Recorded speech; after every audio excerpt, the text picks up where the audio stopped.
Bonjour à tous. Good morning, everyone. Good morning, everyone. Before I get started, special thoughts this weekend to an incredible mayor, Hazel McCallion. She is a force of nature, and she'll be celebrating her 100th birthday this weekend. Hazel, you have served your community for decades. It's no surprise that you'll be celebrating your 100th by supporting Trillium Health. Happy birthday, dear friend, and thank you for everything you've done and everything you continue to do. I know that for many people it won't be possible to spend time with their families on the weekend for St. Valentine's Day. That's not easy. The situation we're in is not easy, but it won't last forever. We've made a lot of progress, and we must continue to do so to get through this pandemic a bit longer. There is hope on the horizon, and we can't give up. Furthermore, today, I would like to start by giving an update about vaccines. A few weeks ago, I talked with the global CEO of Pfizer, Dr. Albert Bourla. Between that conversation and the excellent work done by Minister Anand, we have some updates to share today. We've received an updated delivery schedule from Pfizer that brings us to the end of March, and we can confirm we will be receiving the 4 million doses we've been committed to since last November from Pfizer by the end of that month. We will share this schedule with provinces and territories so they can prepare to get all those doses into people's arms. For the months following from Pfizer, we'll be getting the next doses sooner. We've brought forward millions of doses into Q2, so that we will receive 10.8 million doses of Pfizer between April and June, and all of our remaining doses of Pfizer in Q3 before the end of September. That is, we will have received 40 million doses from Pfizer by the end of September. That's part of the reason why we can say with such confidence that everyone who wants a vaccine in Canada will get one by the end of September. We've been continuing to work every single day on getting as many doses as possible, as quickly as possible, into Canadians' arms. On top of this news on Pfizer, I can also share today that we've purchased 4 million additional doses of the Moderna vaccine, which will be arriving over the summer. We had an update concerning the Pfizer delivery. It is confirmed that we will receive the 4 million doses by the end of March. We will share the schedule with the provinces and territories so that they can make plans. For the spring, Canada will receive Pfizer doses earlier than planned, 10.8 million doses between April and June, and the remaining doses will arrive during the third quarter. And just from Pfizer, we will receive 40 million doses in total by the end of September. Every vaccine dose will help protect Canadians and help us get through this crisis. I know that you're wondering when your doses are coming, but things are moving forward and your vaccines are coming. Today, I can also announce that we have purchased 4 million additional doses of the Moderna vaccine. These doses, which will arrive throughout the summer, will be added to the 40 million doses that we will be receiving from Moderna this year. In total, Canada will have 84 million doses of both vaccines currently approved by the end of September. So any doses from AstraZeneca or Johnson & Johnson or others that may be approved in the coming months will be in addition to all of this. But these 84 million doses that are confirmed by the 2 approved vaccines by the end of September is why we can say with such confidence that anyone who wishes to be vaccinated here in Canada will be vaccinated by the end of September. Just like vaccines, I know that border measures are also on a lot of people's minds. Recently, I had a great chat with Annette from Ottawa. She had written to me about people vacationing abroad and, as she put it, ignoring rules that had been in place for quite some time. Annette, today I want to tell you what else we're going to be doing about this. We've already worked with the main air carriers across the country to suspend their service to sun destinations. I would like to once again thank them for their leadership on this file. As I already said, we will be there for them and their workers so that international trips can be reestablished safely as soon as possible. Suspending flights to sun destinations, international flights are now arriving at only 4 major Canadian airports.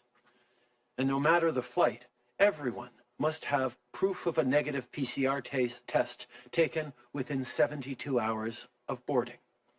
Starting today, people returning by land borders will also need to show proof of a negative PCR test taken within 72 hours before arrival.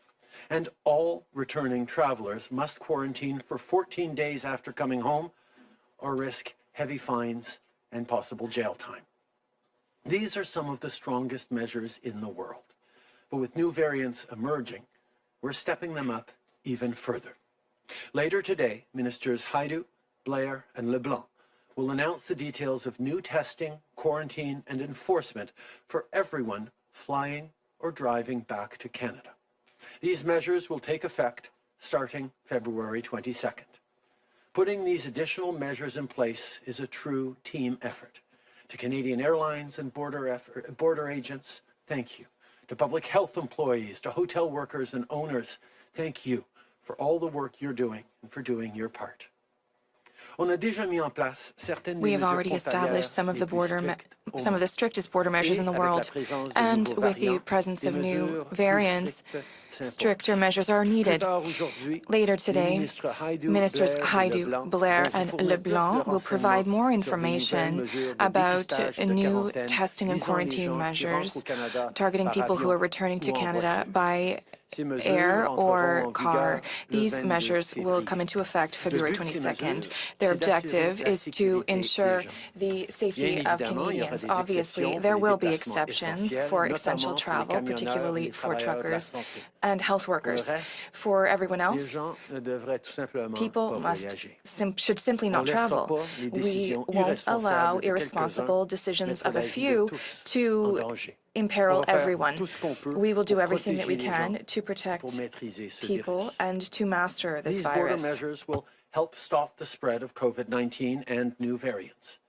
And that's not all we're doing on that front. We're also investing $53 million for an integrated variants of concern strategy to help monitor variants like the ones first detected in the UK and South Africa. You might be worried about these new strains. Well, we're putting our best experts on it. Researchers, epidemiologists, modelers. With investments like this, Canada is ready to detect, track, and treat new cases.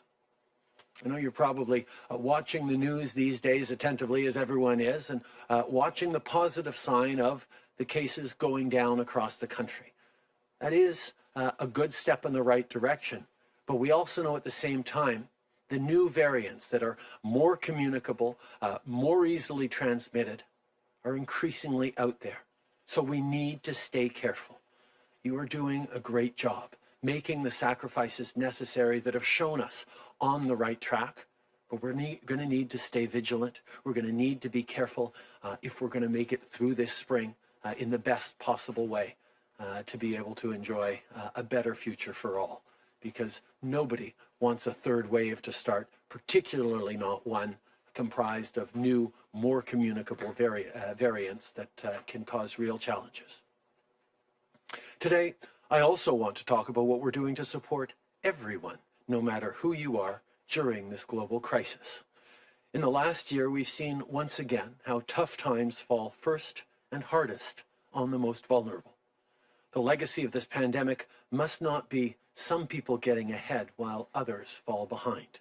Instead, it must be a stronger, fairer Canada for everyone, and that includes for women and girls. Already, we've invested in everything from safe places for women and girls to stay to moving forward on an action plan for women in the economy. And we're not stopping there. As Minister Monsef announced yesterday, we're launching Feminist Response and Recovery Funding. This will support organizations that work to end violence against women and girls, that invest in their economic security, and that empower women leaders. No one should have to confront this crisis alone. We have already invested in support measures for people who work in some of the most strongly affected industries like theater arts and airlines. We have announced measures to support these people. Since the implementation, thousands of jobs have been saved in the film and small screen industry. And this week, Minister Guilbeault announced that the fund will be extended to next year, namely March 31st, 2022. Regardless of who you are, we will give you the support you need. That is why we launched CERB last March. It's why we created the Canadian Recovery Benefit to extend the wage subsidy. We are ready to give out the assistance needed as long as needed. Better days are ahead of us. On that note, I want to end this morning by wishing everyone a happy Lunar New Year, particularly to those from East Asian communities.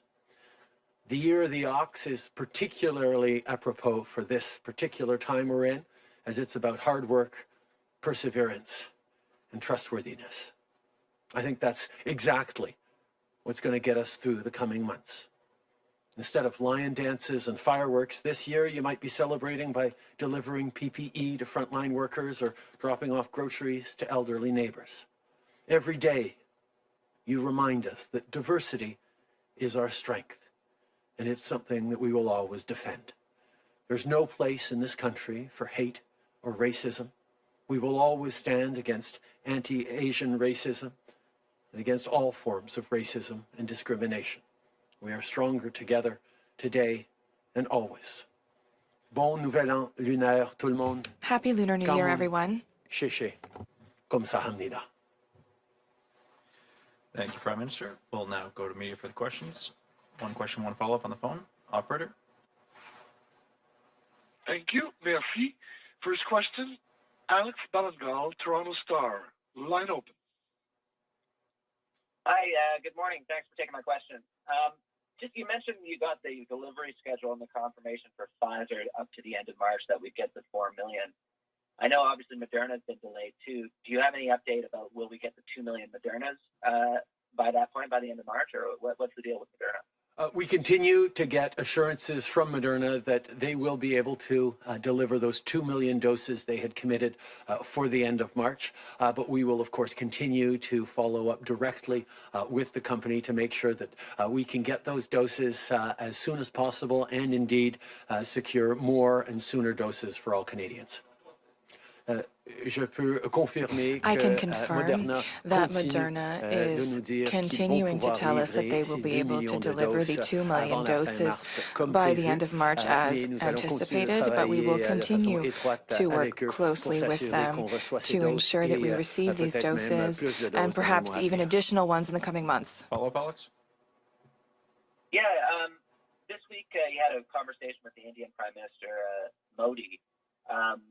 In the Indian government's readout, they said that you called him and told him Canada needs access to India's vaccine. Does Canada need to source its 20 million AstraZeneca vaccines from India? And just can you tell us what exactly you said to the Indian Prime Minister?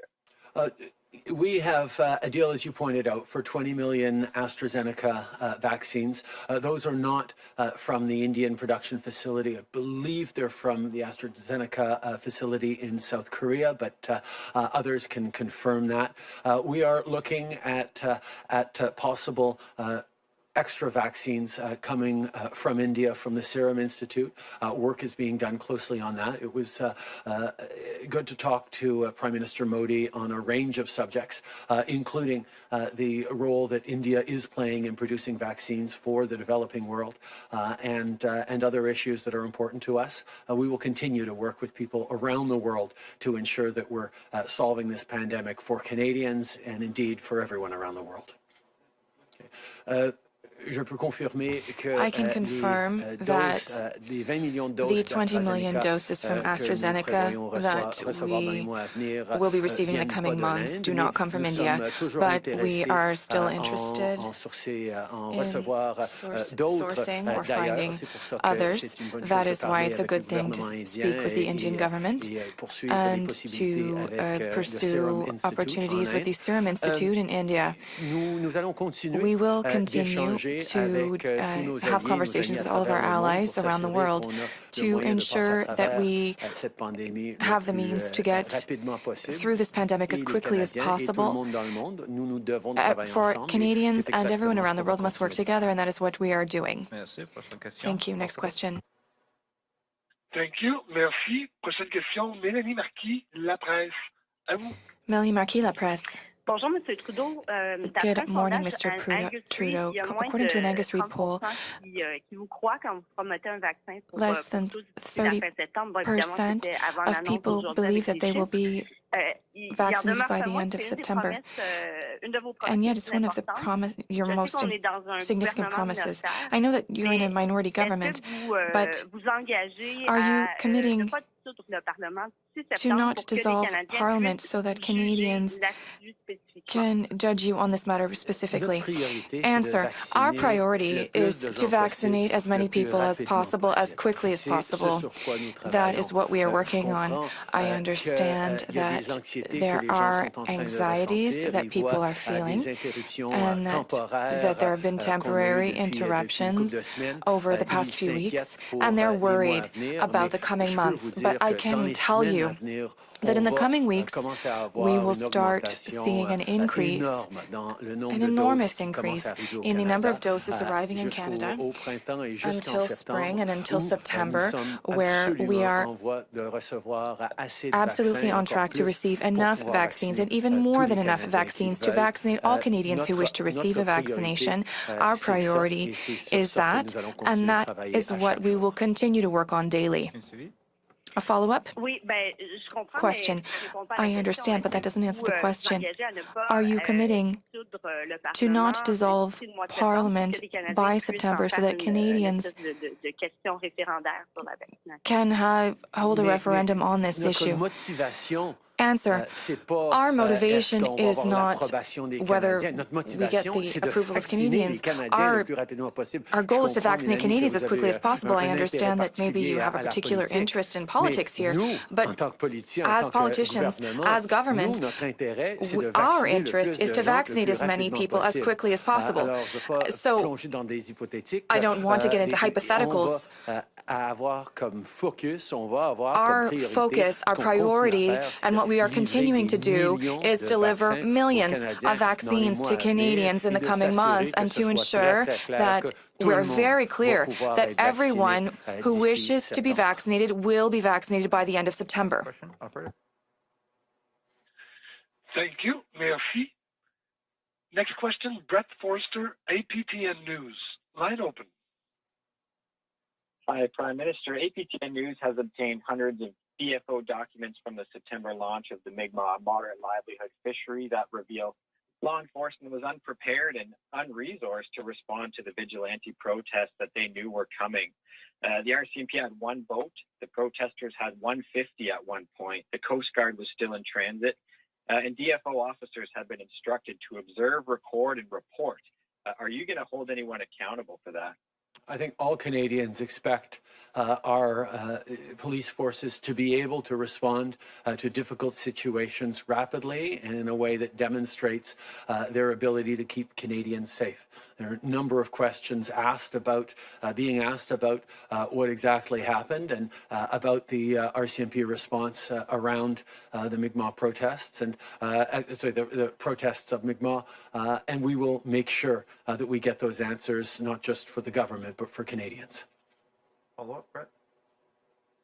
Yeah, can you just explain a little bit what that means? I mean, are you going to personally seek accountability from the federal agencies that allowed this to happen?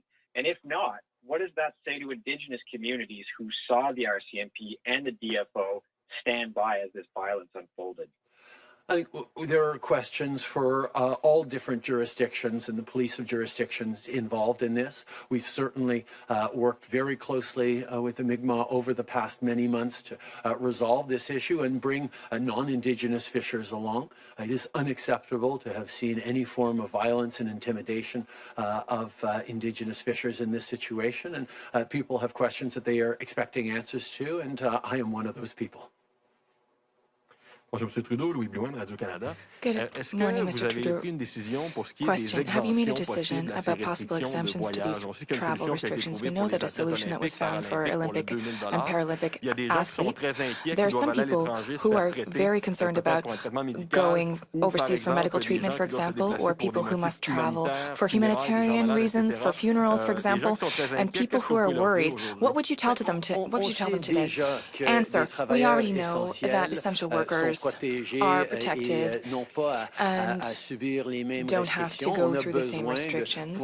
We need to count on our truckers, on frontline workers in our health system who sometimes must cross borders. We are trying to keep Canadians safe, but we will also look at making necessary exceptions on a case-by-case basis for people in specific conditions. Our goal is not to punish people. Our goal is to protect and to discourage any non-essential travel. That is the work that we will do. If there are exceptional situations, then our priority is to do everything to protect the safety of all Canadians.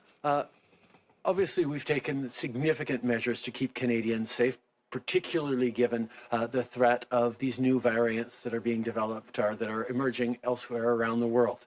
We know that our border measures are in place. There are already a number of exceptions for essential travelers, and we're continuing to look at ways to make sure that we're keeping them safe and Canadians safe, even as essential trade and medical services crisscross the border. At the same time, we're aware that we need to be thoughtful and compassionate about people who are in extremely difficult situations and absolutely need to travel. We're not trying to punish people. We're trying to keep people safe. And keeping Canadians safe from the viruses and discouraging all non-essential travel and ensuring that if people do have to travel, they're doing the things that we can be certain are going to prevent the virus from spreading further in Canada, particularly given new variants. We will continue to work with people and the ministers involved. We'll continue to watch closely for additions or adjustments that need to be made to these measures. But every step of the way, what we're doing is to keep all Canadians safe. Hi, Prime Minister. Tom Perry, CBC. The Canadian Civil Liberties Association says if you're going to make people stay in these hotels at their own expense, possibly make them quarantine in a government facility, you need to do this based on evidence. What evidence do you have that Canadians are ignoring existing quarantine rules and that these new rules are necessary? The initial quarantine, the initial testing on arrival needs to be a PCR test. Everyone who arrives everyone who arrives in Canada has a test, a PCR test, over the past 72 hours. So we know that even if they start to develop the virus inside of them, it'll still be at reasonably low numbers, which is why a rapid test on arrival is not as good as a PCR test. That PCR test, particularly if there are significant numbers of travelers, could take 2 or 3 days to get a result. As soon as they get the result of that PCR test, they will be free to go home and quarantine themselves. It's not a punitive measure to keep people in quarantine for 3 days while they get the result. It's just so that we can get a negative result off of that test. Now, anyone who shows up at a border crossing without an adequate quarantine plan already is directed to quarantine facilities approved by PHAC so that they can do it safely. Many people will choose to do it because particularly in cases of new variants that are much more transmissible, it becomes extremely difficult to quarantine in a home and not pass this new variant to anyone else in the home because it is much more transmissible. So every decision we're taking is based on the best possible evidence and will continue to be as we do everything we can to protect Canadians from the threats of these new variants. The decision that we made to ask people to remain 3 days in hotel is not a punishment. It is to allow for the results of the test to be analyzed. The PCR test that is conducted upon arrival will take about 2 or 3 days to obtain results. As soon as they receive a negative result, even if it's just after 1 day, they can return home to finish the remainder of their quarantine if they have a sufficient quarantine plan. We know that even now, when people arrive at the border and they show their quarantine plan, if they don't have a sufficient plan, they are directed currently to quarantine centers run by the government to ensure that they can protect themselves and protect all Canadians. And on vaccines, you've got some good news from Pfizer today, but Manitoba said yesterday it's going to strike out and buy vaccines on its own. So I'm wondering, do you think that's political, or do you think that there are people out there, premiers even, who don't buy your assurances that you're going to get all these vaccines you're promising? I think all Canadians want to see us all doing everything we can to get everyone vaccinated as quickly as possible. I can tell you that the federal government has secured and paid for enough vaccines to get all Canadians who want it vaccinated by this September, including the entire population of Manitoba. French, no? Hello, Prime Minister. It's Annie Bergeron-Oliver with CTV National News. The number of cases of the variants are growing, and medical officials are warning people that we could be facing a third wave in the next coming weeks if we don't get this spread under control. But still, Alberta and Ontario are reopening. You just said that nobody wants to see a third wave. So do you think it's responsible for the provinces to be reopening right now, despite these dire warnings? And what would it take for you to invoke the Emergencies Act to try and slow down this spread? I think all Canadians are worried about these variants, and we need to be. We have gotten used to, over the past many weeks, making a number of sacrifices that have successfully brought the numbers down in terms of caseloads. We're going in the right direction, and that's a reason for cautious optimism. But at the same time as these new variants are starting to spread through the communities, we're going to need to be extra vigilant and extra careful. And obviously, citizens should continue to keep their contact numbers down. We should continue to be doing the things we know we need to do, like wearing masks and downloading the app. I mean, as certain restrictions are perhaps released by certain provinces, and people get to go out a little bit more, all the more reason to download the COVID Alert app, which will help you as you get out there in case you come into contact without knowing with someone who later tests positive. These are the kinds of things that we can do. We need to continue to be vigilant. As a federal government, we've given tremendous supports to businesses, to families, and to the provinces to allow them to make those decisions to keep everyone hunkered down a little longer.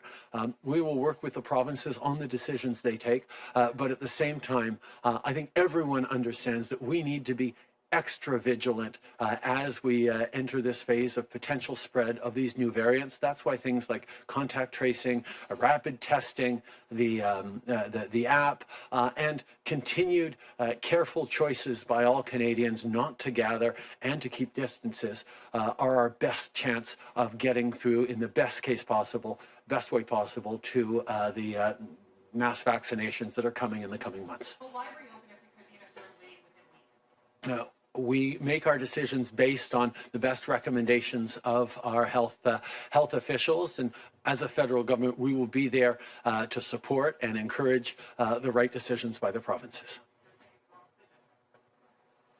Hello, Prime Minister. I'm Mike Blanchfield, Canadian Press. You just mentioned rapid testing just a moment ago. How is the federal government using rapid tests in its areas of jurisdiction? If we have a lot to spare, Would they be useful at borders, notwithstanding what you said earlier, to speed things up in remote Indigenous communities, prisons? Let's hear more about what you think the federal role in rapid tests should be. I had extensive conversations earlier this week with a number of ministers. We're looking at using increased rapid tests in federal institutions like prisons, looking at using them in various ways. We know that they are an important part of the process, particularly as we come towards the spring. We'll have more to say very soon about all the different ways we're going to be using the millions of rapid tests that keep coming into Canada. We recognize that rapid tests are very important as an additional measure to protect Canadians. The federal government is looking at how we can send more of them to various companies and use them in federal institutions like penitentiaries. We will use these rapid tests as a measure to continue to keep Canadians safe. David Aiken, Global News. Good morning, Prime Minister. Good morning, David. I'd like to come back to some issues around General Vance. We've been reporting that he was investigated by military police in 2015 about his conduct while he was serving as the deputy commander of a NATO headquarters in Naples, Italy. So first, were you aware of that 2015 investigation? And more broadly, and we've asked before, but we have not heard you answer this, were you aware of any concerns about General Vance's behavior towards subordinate women? First of all, I wasn't yet Prime Minister when General Vance was selected in 2015, so there are processes that happened before we came into office that I can't speak to. At the same time, I want to reassure everyone that we always take these allegations extremely seriously. As a government, we have strengthened our measures in place.